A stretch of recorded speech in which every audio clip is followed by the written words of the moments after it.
ડાંગ જિલ્લાના ગિરિમથક સાપુતારામાં આવતીકાલથી મેઘમલ્હાર પર્વ 2026નો ભવ્ય પ્રારંભ થશે। મુખ્યમંત્રી ભૂપેન્દ્ર પટેલના હસ્તે આ મોન્સૂન ફેસ્ટિવલનું ઉદ્ઘાટન કરવામાં આવશે। જિલ્લા કલેક્ટર એન.ડી. પરમારની અધ્યક્ષતામાં તંત્ર દ્વારા હેલીપેડ, સુરક્ષા, ટ્રાફિક અને પાર્કિંગની તમામ તૈયારીઓને આખરી ઓપ આપવામાં આવ્યો છે। આદિવાસી સાંસ્કૃતિક વારસા અને કુદરતી સૌંદર્યને ઉજાગર કરતો આ ઉત્સવ સ્થાનિક રોજગારીને પ્રોત્સાહન પૂરું પાડશે।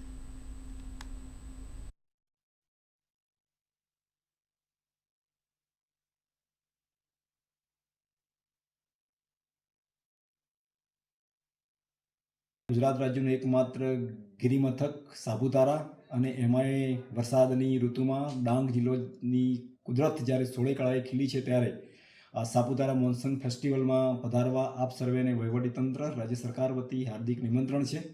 માનનીય મુખ્યમંત્રી શ્રી આ કાર્યક્રમમાં જ્યારે પધારનાર છે ત્યારે આ કાર્યક્રમના જે વિશેષ આકર્ષણો છે એમાં ભવ્ય પરેડ ઉદ્ઘાટન, દૈનિક સાંસ્કૃતિક પ્રવૃત્તિઓ યોજવાની છે, સાથે સાથે રોમાંચક આઉટડોર અને સ્થાનિક વ્યંજનની જયાફત પણ આપ માણી શકશો। આ કાર્યક્રમ 8મી ઓગસ્ટથી શરૂ કરી અને 29 ઓગસ્ટ સુધી સાપુતારા મુકામે યોજાનાર છે।